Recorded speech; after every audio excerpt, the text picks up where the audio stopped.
pessoal, bom dia. A gente vai falar mais um aspecto sobre processos na gerência do nosso sistema operacional e vai para um ponto bem específico. Ele, para falar a verdade, normalmente a gente não lida tanto com ele quando a gente é usuário e tudo mais, dependendo do sistema operacional pelo menos, mas é um ponto bem importante conceitualmente para a gente evitar que ele aconteça em outras aplicações e também se a gente for fazer concursos, testes, assim, normalmente é um assunto recorrente e sempre cai alguma coisa sobre esse assunto.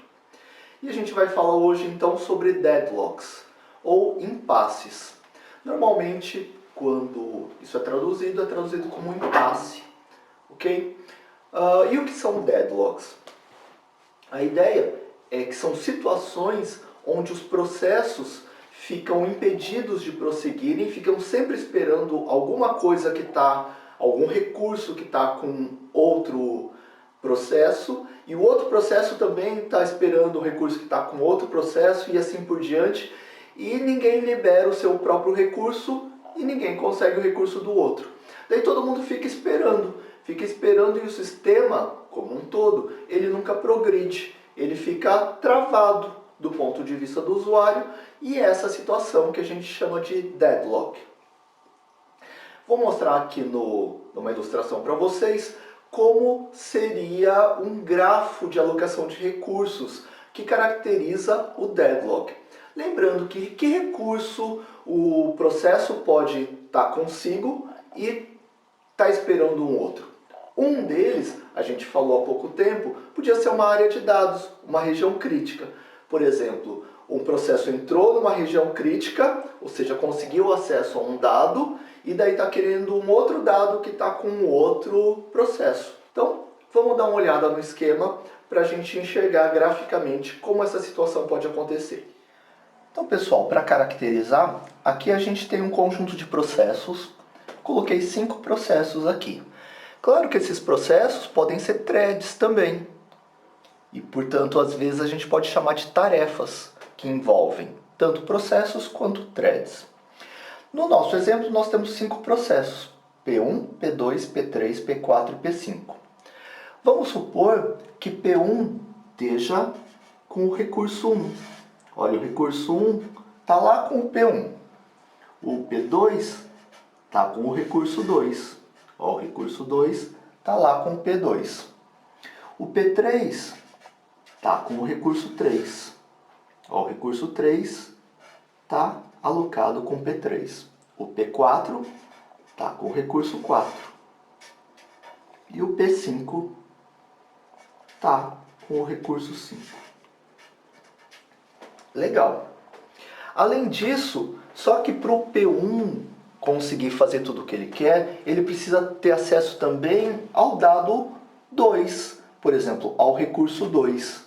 Então, o P1, por exemplo, está esperando o recurso 2.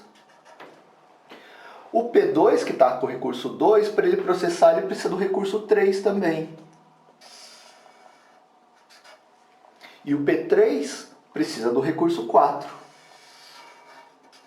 O P4 precisa do recurso 5. E o P5 precisa do recurso 1. O que a gente vê é que isso forma um círculo. E a gente chama isso de espera circular. Um processo está com um recurso e está esperando o recurso que está com outro. Este outro processo está com um recurso esperando o recurso que está com outro. E assim por diante, até que o último processo tem um recurso e está esperando o recurso que está com o primeiro processo. Isso forma uma fila circular e isso caracteriza o deadlock, que é quando nenhum processo larga o recurso que tem, enquanto ele não conseguiu o recurso que está com o outro. E gera isso, que como a gente viu na tradução da maior parte dos autores que traduzem, gera um impasse. Esse é o impasse que dá origem ao fenômeno deadlock, que é o tema de hoje. Agora que a gente já sabe o que são deadlocks, a gente vai ver quando é que eles podem acontecer num sistema operacional.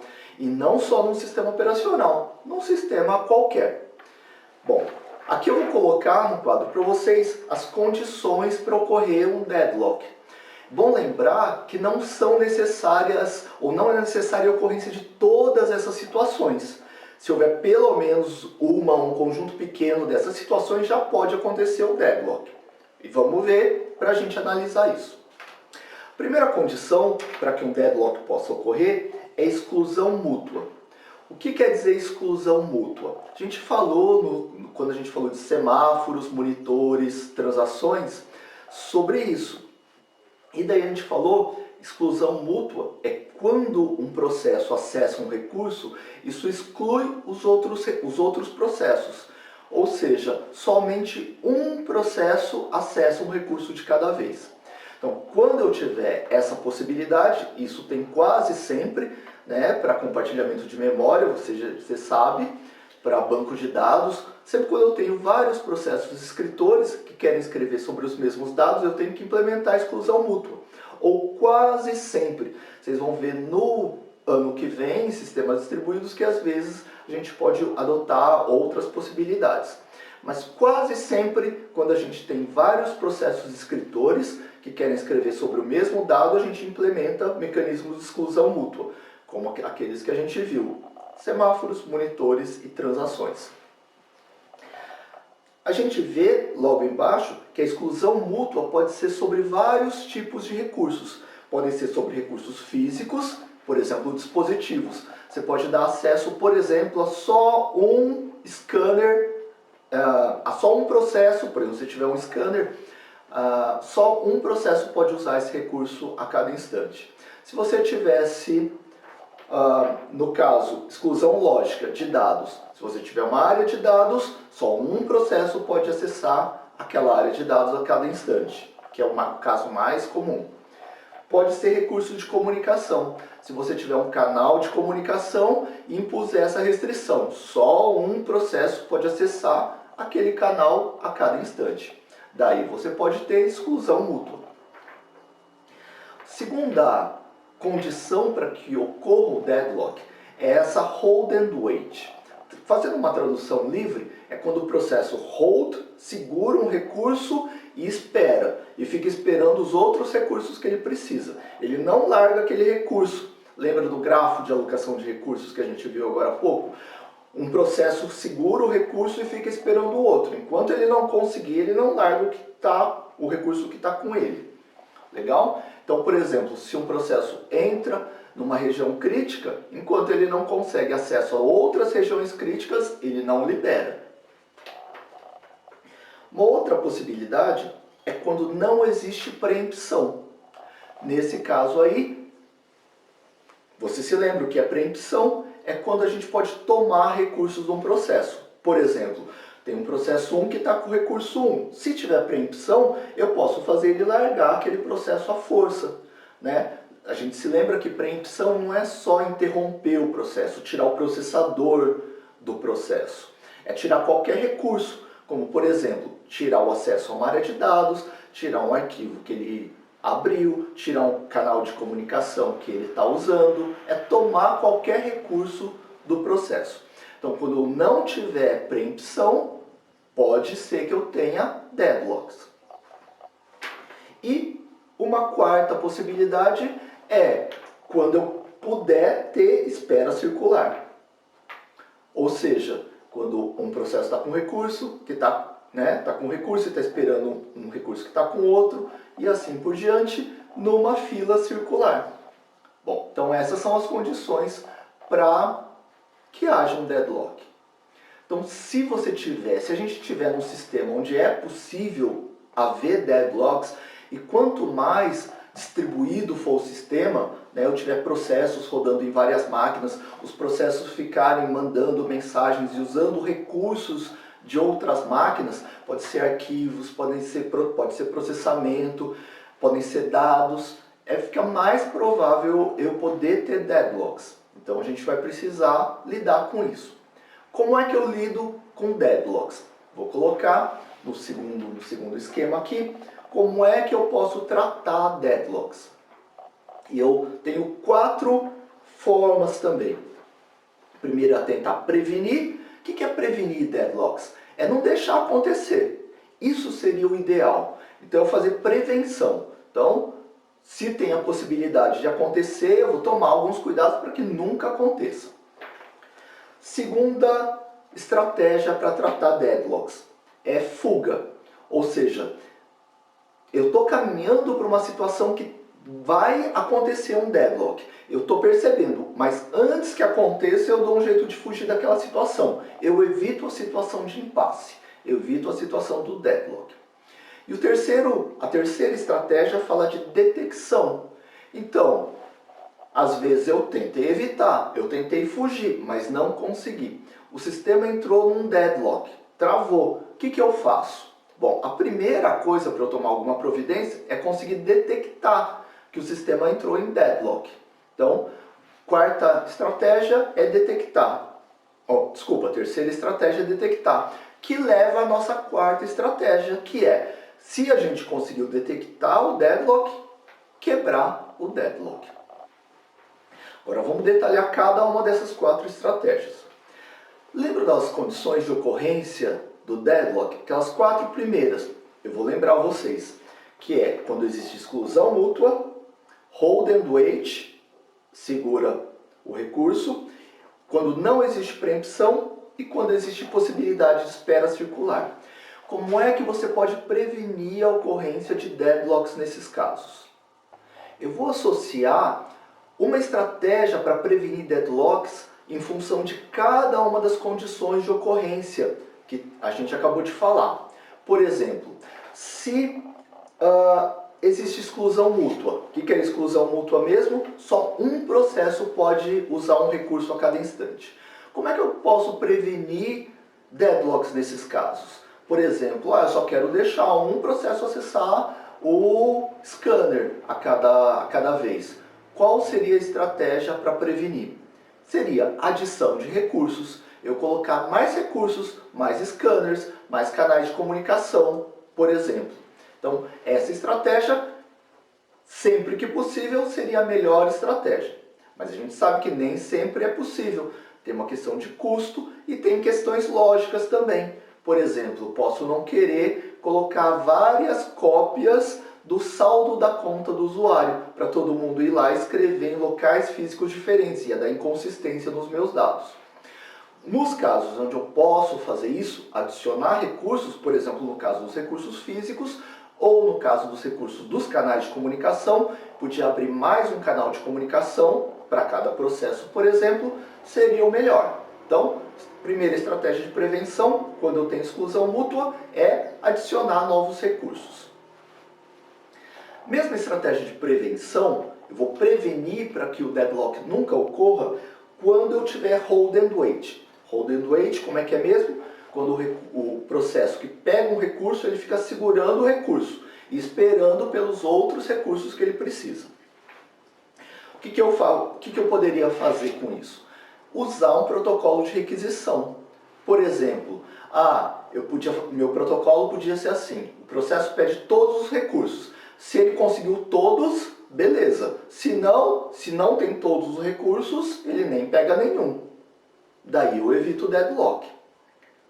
Ok? O grande problema dessa estratégia é que eu podia gerar starvation. Como assim? Por exemplo, tem 2 processos, P1 e P2, querendo acessar 2 recursos, recurso R1 e R2. Bom, primeiro que executar, por exemplo, o P1, ele pega os 2 recursos. Aí o P2 vai lá, não tem os recursos, já estão com o P1. Então ele não pode pegar. Legal, aí o P1 usa e libera os recursos. Antes do P2 executar e pegar os recursos, vem o P3, que também quer esses mesmos recursos. O P3 pode ser escalonado primeiro e ele pegar os recursos antes do P2. E daí o P2, na hora que for escalonado e for tentar pegar os recursos não estão mais lá. E assim por diante. Ele poderia nunca conseguir pegar os recursos. Tá bom? Então a gente tem que se preocupar com isso. A terceira condição, que é quando não existe preempção, como é que eu evito deadlocks nesse tipo de sistema? Implementando preempção. E a gente se lembra que, por exemplo, no caso dos sistemas operacionais, todos os sistemas operacionais implementam preempção, implementam não starvation, alguma forma de todos os processos, por menos prioritários que eles sejam, uma hora serem escalonados e usarem o processador. Então, o sistema tem que ter preempção. A quarta condição é a possibilidade de espera circular. Tá? Um processo pega um recurso, espera do outro e o último espera do primeiro. Como é que eu poderia evitar deadlocks nesses casos? Evitando a espera circular. Mas como assim? Normalmente a gente usaria também um protocolo, uma variação daquele protocolo que a gente falou de um processo pega todos os recursos ou não pega nenhum. A gente podia colocar um protocolo um pouquinho mais sofisticado, do tipo, eu podia enumerar os recursos, recurso 1, 2, 3, 4 até K, e daí fazer os processos pedirem os recursos em ordem crescente. Então, nesse caso, como essa lista de recursos vai ter um sentido só, a gente nunca teria uma espera circular. Por exemplo, um processo que pegou 5, o recurso 5 e está esperando 1. Não, porque ele tem que pegar primeiro o recurso 1. Eu enumerei os recursos e faço com que eles peguem em ordem crescente. Daí resolve o problema e não vou ter deadlocks. O ponto negativo dessa abordagem é que, por exemplo, um processo que quer os recursos 1 e 5, às vezes ele vai começar a usar o 5 e só vai usar o recurso 1 dali um tempão. Só que ele precisa pegar o recurso 1 e ficar segurando o recurso 1 até o final do processamento dele. Isso pode atrasar o processamento dos outros processos. Legal? Então, essa estratégia e da melhor forma possível é isso que a gente tem para fazer. Tentar prevenir, tentar fazer com que os deadlocks não ocorram. Mas como a gente deve imaginar, nem sempre dá, a gente não tem um mundo ideal, nem sempre dá para fazer isso aqui e ter bom desempenho, e ter segurança e ter tudo. Então, muitas vezes a gente vai abrir mão de algumas coisas dessas, por exemplo, esse protocolo de requisição de espera circular, de colocar os recursos em ordem crescente, para ganhar em desempenho. E daí a gente vem a segunda estratégia. Então, a segunda estratégia tem a ver com eu tentar detectar, será que está para acontecer um deadlock? Se eu conseguir detectar isso, eu vou tentar evitar fugir dessa situação, que é a estratégia de fuga. Como é que funciona a estratégia de fuga? A estratégia de fuga tem um algoritmo clássico, que a gente vai conhecer agora, que é chamado de algoritmo do banqueiro. Como é que o algoritmo do banqueiro funciona? Bom, pelo nome que o algoritmo tem, vamos lembrar da metáfora do banqueiro. Isso aqui, então, é uma metáfora só para ilustrar, para a gente perceber qual que é a estratégia do algoritmo. Então, suponha que tem um banqueiro. O banqueiro tem um monte de dinheiro, um monte de recursos, e ele pode emprestar esses recursos. Então, tem vários clientes que vêm, que vão ser os processos, e vêm pedir recursos para o banqueiro. Qual podia ser a estratégia do banqueiro? Então, se o sistema está muito cheio de dinheiro, se ele tem muito dinheiro disponível, ele pode cobrar juros menores, ele pode ser menos criterioso para emprestar os recursos. Então, por exemplo, eu tenho um monte de recursos do tipo 1. Vem um cliente, um processo, pediu um recurso 1. Eu tenho vários, olha, toma um para você. Quanto mais ele vai ficando sem recursos, os recursos vão sendo emprestados, ele vai ficando com menos recursos, ou seja, tem menos dinheiro no mercado, ele passa a ficar mais criterioso com os clientes. Ele vai pegar e analisar a ficha de cada cliente. Por exemplo, você já pegou um recurso um tempo atrás, delta T atrás, e não me devolveu ainda. Então não vou me emprestar não. Ou, você é o processo tal, você não é muito prioritário para o sistema. Então, olha, esse tipo de recurso eu já tenho poucos, não vou emprestar para você. Esse é o fundamento, a estratégia do algoritmo do banqueiro. É emprestar os recursos quando ele tem muitos recursos e passar a ficar mais criterioso para emprestar quando ele tem poucos recursos.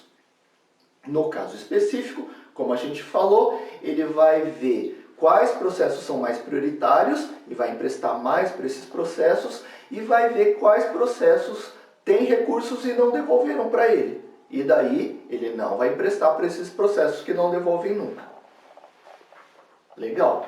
Então, tem várias formas de implementar esse algoritmo do banqueiro, sempre analisando esses critérios, essas condições que a gente falou. No caso do nosso processo banqueiro, não adiantaria ele ficar com uma margem de segurança para ele, para não deixar o sistema entrar em deadlocks. Por exemplo, se ele tiver 10 recursos 1, ele vai emprestar, vai emprestando. Por exemplo, não ia adiantar ele sempre ficar com um de reserva, porque senão o sistema ia funcionar como se ele tivesse 9 recursos 1. Não ia adiantar nada. Então, o banqueiro, pelo menos no nosso caso, né, no caso do banqueiro que controla os recursos do sistema computacional, ele tem que emprestar todos os recursos. E como ele empresta todos os recursos, é possível, há a possibilidade de haver um deadlock no sistema. Então, o próximo passo, depois de tentar fugir do problema, fugir do deadlock, ficando mais criterioso para emprestar, é detectar se houve um deadlock. O algoritmo que detecta se houve um deadlock também é o algoritmo do banqueiro, e é conhecido como o algoritmo do banqueiro melhorado. Então, além dele ter essas estratégias de para quem ele vai emprestar o recurso, ele vai ficar monitorando. Será que eu tenho? Quantos recursos eu tenho? Olha, se eu tiver 3 recursos ainda, eu sei que o sistema não está em deadlock. Se eu tiver 0 recursos, eu posso estar em deadlock. Não implica que eu estou em deadlock. Se eu tiver 0 recursos, aí eu vou monitorar. Eu vou disparar um tempo, vou dar um tempo, disparar um timer, vou ver se algum dos meus clientes, algum dos processos vai devolver aquele recurso para mim. Se devolver, de boa, não estou em deadlock. Se ninguém devolver o recurso para mim, depois de um ΔT, o algoritmo do banqueiro vai sacar. Estou em deadlock, tá? Porque ninguém devolve para mim. Então, esse é o algoritmo do banqueiro melhorado. E daí você vê que tem vários sistemas que fazem isso. Depois de um tempo que o sistema não responde, ele detecta que o sistema travou, que o sistema está em deadlock e vai partir para a nossa quarta fase, que é tentar quebrar o deadlock. Então, na última fase, é quando o algoritmo, o sistema conseguiu detectar, estou em deadlock. Como é que eu consigo parar esse deadlock? Bom, você já deve ter visto em alguns sistemas operacionais, no mais comum, por exemplo, quando ele detecta, ele, por exemplo, coloca o gerenciador de processos lá e pode falar, olha, usuário, você quer terminar com algum processo? Ou o processo não está fazendo mais nada, não está respondendo, você quer terminar com ele? São formas de tentar descobrir ou se aquele processo está travado ou se houve um deadlock realmente, que é o mesmo processo, o mesmo algoritmo pode dar conta disso. Bom, tem 2 estratégias. Uma vez detectado o travamento de um processo só, ou no nosso caso de hoje, do sistema todo, né, de um grupo de processos, há 2 estratégias depois que eu detectei que houve um deadlock, que são terminação ou preempção.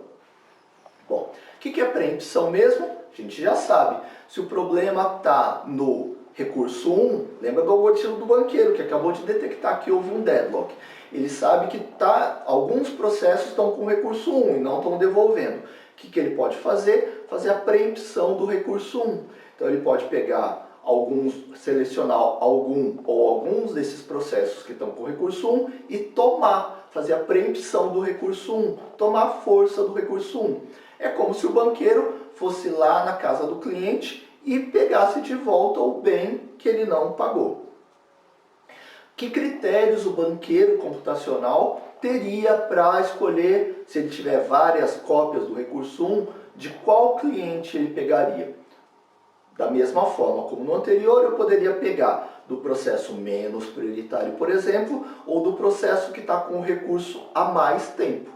Então daí eu também vou colocar estratégias no meu banqueiro, no meu algoritmo do banqueiro melhorado, para ver de qual processo eu vou fazer a preempção do recurso.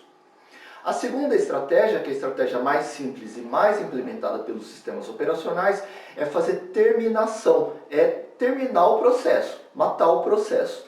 Então, isso poderia ser feito pelo próprio usuário, Alguns dos sistemas comerciais você deve conhecer, eles não conseguem tomar ou não querem tomar essa decisão de forma automática e eles falam para o usuário, olha usuário, você quer terminar um processo? Aí se ele conseguir detectar que é um processo só, ele fala, você quer terminar o processo X? Ou dá lista de processos para você identificar qual processo você quer matar. Imagina que isso para usuários leigos pode causar um monte de problema, né? Vem aquele monte, uma lista de processos lá e o usuário vai matar algum processo. Isso pode muitas vezes causar um erro pior ainda, como você pode imaginar, né? Pode ter uma parte do sistema trabalhando e daí ele mata e para tudo, ele pode perder áreas, sei lá, de memória, coisas importantes, alguns arquivos não gravados, enfim. Pode acontecer algumas coisas assim. No Unix, no Linux, que não entrega isso para o usuário, ele tem uma outra estratégia também simples de fazer terminação de processos, que tem a ver com aqueles PIDs, os identificadores de processo. Você se lembra disso?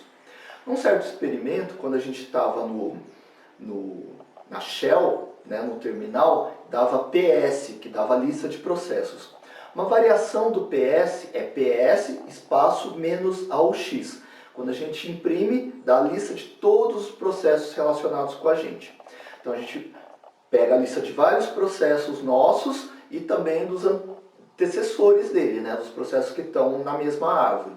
E chega até o processo número 1, que é o processo init. Então o processo init, a gente já falou dele, ele é o primeiro processo do núcleo, BSD, por exemplo, o System 5, que dá origem, que daí ele dá fork, ele vai gerando outros processos filhos e ele vai gerando os processos que vão controlar os vários subsistemas.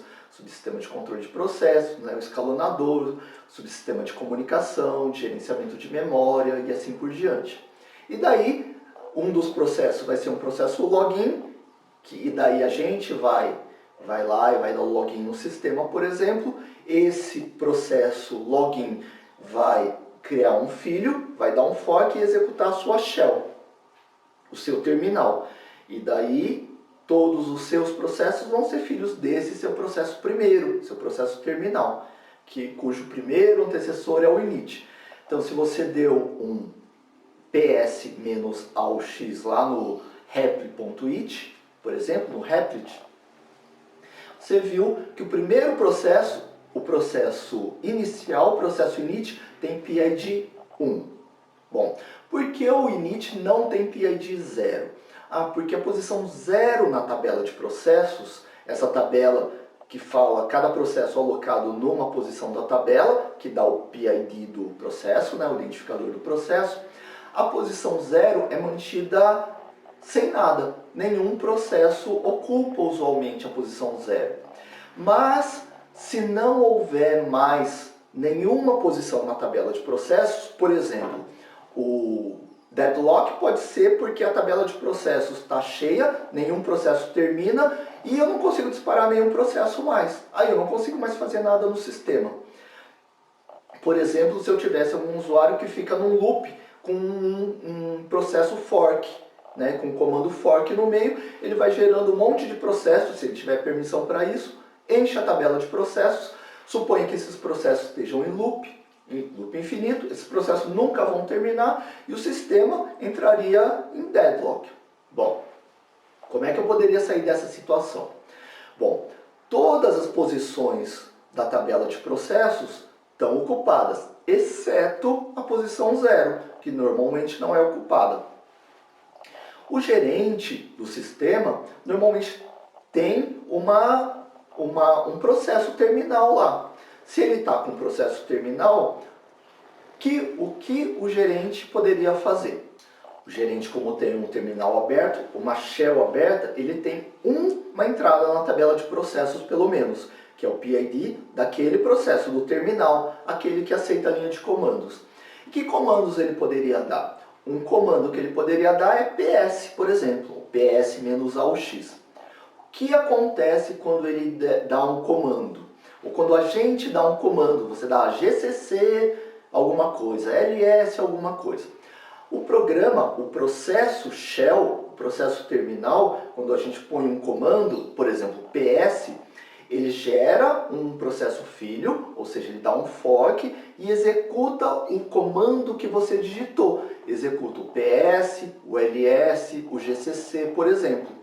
Então, nesse caso aí, só o administrador, que já tem o terminal aberto, poderia dar PS. Por quê? Isso teria que ocasionar um fork, ou seja, a criação de um novo processo, e só ele consegue ocupar a posição 0 da tabela de processos. Aí ele geraria o processo de PID 0, que seria o PS, e daí o PS veria quais são os processos em andamento e colocaria na tela do administrador. Quando fizesse isso, o PS encerraria e liberaria a posição 0. Daí, o administrador, olhando aquela lista, ele pode identificar, tentar identificar pelo menos, qual ou quais processos ele quer terminar. E daí, ele identifica pelo PID do processo, a gente vai fazer isso, se não fez ainda, e mata aquele processo. Como é que ele vai matar o processo? Ele vai fazer uma chamada kill, K-I-L-L. Ele vai matar aquele processo. Então ele vai dar kill no processo que ele quer matar, através do PID do processo. Então, por que ele pode executar esse comando? Porque, de novo, como a posição 0 da tabela de processos foi liberada pelo PS, o PS já terminou, já imprimiu, se ele der um kill, ou kill -9 e o PID do processo, ele vai disparar um novo processo, então a shell dele vai dar um fork, ele tem um espaço ainda para um processo novo, que é um processo com PID 0, vai executar o processo kill, por exemplo, a chamada kill, e a chamada kill mata um dos processos. Bom, uma coisa interessante e importante para a gente falar sobre isso é que quando a gente mata um processo pai, a gente acaba destruindo os processos filhos. Então, no caso do loop, né, que eu poderia ter um processo que fica em loop disparando um monte de processos filhos, ele está num loop infinito lá, disparando, disparando, disparando. Se eu matar o primeiro processo, o processo pai de todos, ou por exemplo a shell desse usuário, vai desencadear uma morte de todos os processos descendentes. Toda aquela subárvore de processos vai terminar também e o sistema pode sair do deadlock. Daí essa estratégia usada. Ou seja, é um fenômeno muito interessante, um fenômeno abstrato, nem sempre a gente tem que lidar com ele, e a gente vê que mesmo os sistemas operacionais comerciais lidam parcialmente com esse problema, tá? Que é um problema que nem sempre ocorre, então eles não usam todas as estratégias possíveis para lidar com o problema.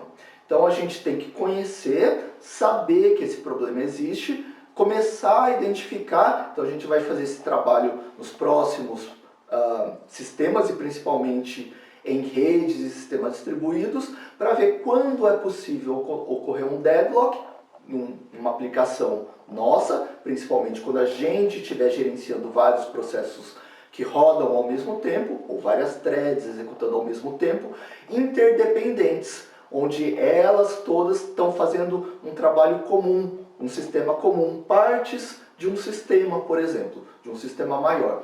Daí a gente vai relembrar disso aqui e tentar voltar e ver como é que a gente vai lidar com esse problema do impasse, com esse problema do deadlock, fazendo prevenção, fazendo fuga, ou seja, implementando o algoritmo do banqueiro, que permite a gente também detectar e quebrar os deadlocks.